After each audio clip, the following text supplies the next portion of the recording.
Marcela, I want to pick up on a theme that we've heard a lot today, which is one that you and I share a belief that through the future of work, we're both optimists, but a lot of that future will require career transitions for people. And as you think about career transitions, that often means reskilling. So you've got a new report out today, which we've been able to support on copies on all the tables, called Realism about Reskilling. Love to hear about that choice of title. Why'd you think that realism was necessary? Yeah, well, we did want to make that point that indeed reskilling is crucial right now, but that as is, it's neither sufficient nor is it helping the people who need it the most. So what is it that we're trying to solve for? And this is something that we have in our report, which is that 44% of American workers are low wage. That's almost half of the American workforce. This cohort makes the median wage is $10.20 to make less than $17,000. And many of them are churning job to job without seeing much mobility. And the forces that are contributing to that are things that we've been seeing for the better part of the last 40 years, right? The reduction of manufacturing, the concentration of industries, the proliferation of non-competes, the voice of the worker that can negotiate for better for better benefits, and just overall a deterioration of job quality, growth of contract work. So, and yet we have all these forces at play, and yes, we hear of reskilling as this silver bullet that is going to solve all these issues, as if a few more boot camps are going to bring back the American dream, right? So if we were trying to deal with the skills gap, I think, by all means, let's go to town with reskilling. But if we're trying to bring back economic opportunity, I think we need to be thinking about much more systemic change to combat those forces. Right. And when you and I have talked about reskilling in the past, one of the conversations that we've had is, whence the middle-skilled jobs? Are there enough middle-skilled jobs for people to reskill into? And so how do you think about this question of where comes growth in higher and middle-wage occupations in the future? Mm-hmm. And is it a supply-side question? We need to train more people into these roles? Or how do you focus on the demand side as well? Well, I think the short answer is yes. Today, we actually don't have enough middle-skilled jobs. This is one data point that you probably have all seen, which is in the last 40 years, the number of middle-skilled jobs have been going down. They used to make up 60% of all jobs, and now they make up 40% of those jobs. Many of those jobs were in manufacturing. And irrespective of how much we continue to mess our trade with China and Mexico, those jobs are not coming back. But I do think that there is a world, and this trend is not going to change in the future. We see these are projections from the Bureau of Labor Statistics, that this bifurcation is going to continue to expand. But I do see a world where today's high-end jobs, the digitally savvy jobs, could become the middle-skilled jobs of the future if we're able to make these digital skills massively and widely accessible. So and I think that's kind of the world that we should think about. How do we bring also those low-wage service jobs of today and make them better quality jobs with wage subsidies, with access to the minimum protections, healthcare, childcare, accessibility to skilling. And I think that's the world where we can imagine a new digitally savvy, robust middle class with those kind of jobs. Right. And to that end, in the report, you take a look at where people actually move through their career journeys and how folks land into high-skilled jobs from low-wage occupations. Talk to us a little bit about the transition data. Transition. Yeah. So, as we've been hearing for most of this morning, low-wage work is here to stay, and if anything, it's going to grow. But as we heard from Spencer, what is also going to be a constant is just displacement among those low-wage workers, where there's going to be more home aides, there's going to be less secretaries, and they're going to need help navigating those changes. And what we tried to do is we grabbed this data set of 16 years of job-to-job transitions to try to answer the question of what is an upward transition that is realistic and whether we can maximize that. And let me give you an example. So if you're a steel worker that loses his job, is he likely to become an electrician and maybe make $100,000 a year than a software engineer? And is this transition able to pay them more than becoming an Uber driver? And can we maximize those upward transitions knowing that they are realistic and exist? And I'll give you a second example with this hard-to-read diagram, which is we know, for example, that computer network administrators are as a job that is going to grow and is high-paying.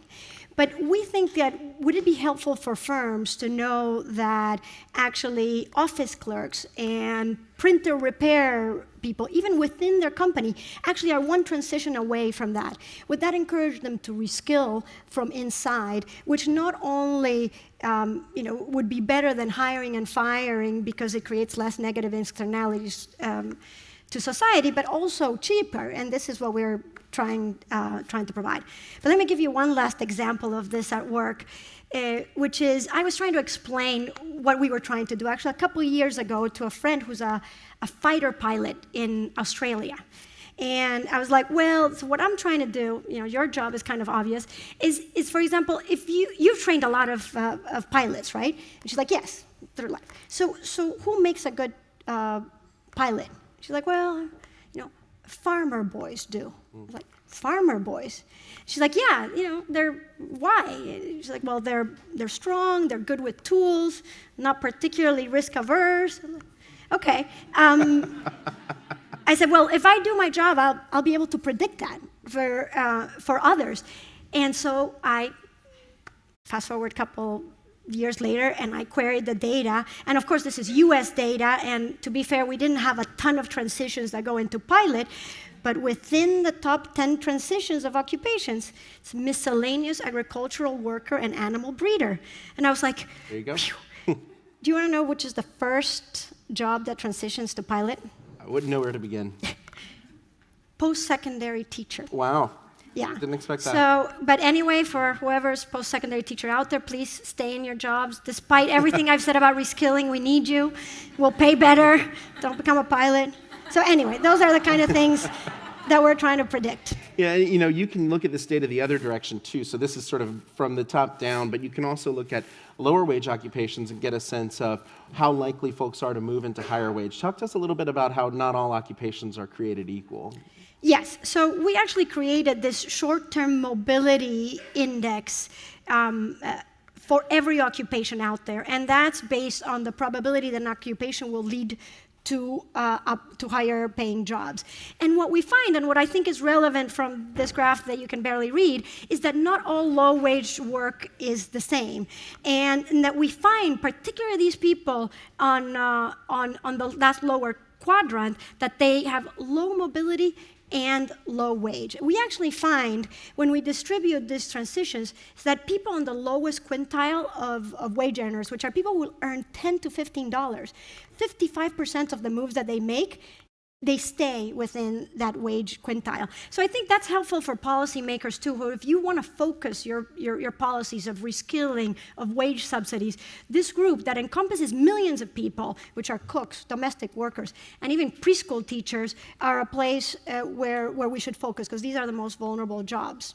That data surprised me, particularly something like preschool, kindergarten teachers, high social skills, presumably high growth field, and to see low or negative mobility there, I think it starts to raise some real questions about what we need to see in an occupation to identify mobility. Yeah. Anyway, just to get us toward closing, I know you spend a lot of time thinking about cities. Yeah. And as you think about the way labor markets are created, labor markets are local. When you bring together education providers, employers in a place, that's often the most interesting unit of analysis. So I'd love for you just to share a couple of these lessons that you're thinking about. What resources do you offer for cities? Yeah, we focus on cities because I think if you're a mayor and you have this hard task of saying, how do I bring competitive jobs that provide upward mobility, for your city, but you're stuck in this kind of chicken and egg problem, right? So if you are the mayor of Indianapolis and you want to bring biotech, you're like, well, I'm going to need chemical engineers, I'm going to need regulatory experts, but if I am a student at Indiana University, why am I going to become any of these things if there's not an industry that demands, or staying in Indianapolis if the industry doesn't demand it? So what we're trying to do, and this is a little bit of like the pathway or the roadmap that we're trying to help cities with, is how can you think about the industries that you want to create the capabilities in your place that are feasible for you, that leverage your current strengths, but allow you to invest in those capabilities, of which talent is the most important, so that it can provide upward mobility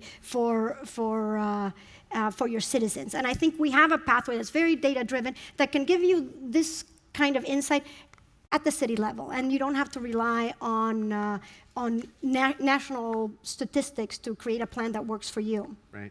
Lots of different folks in the room. Maybe in closing, is there one message you want to make sure everyone hears? Or one lesson from the report, perhaps? I think the takeaway for us when we're trying to think about this systemically is that this is big, it's complex, and it's going to require, we can't work in silos to solve this. Companies, reskilling organizations, and government. We actually need a strong government and strong regulation for companies to thrive. And I think, if anything, the one thing that is in short supply these days is trust. And I think we could be building trust where governments need to trust companies that they want to have, work within healthy societies. Companies need to trust that only governments are going to be able to lift society and deal with the issue of being in this low-skill equilibrium. But I think we have to kind of change this narrative that, the other doesn't know what they're doing if we're going to solve these big problems. The report's at brookings.edu/realism about reskilling. Thank you, my friend, for joining. Thank you very much.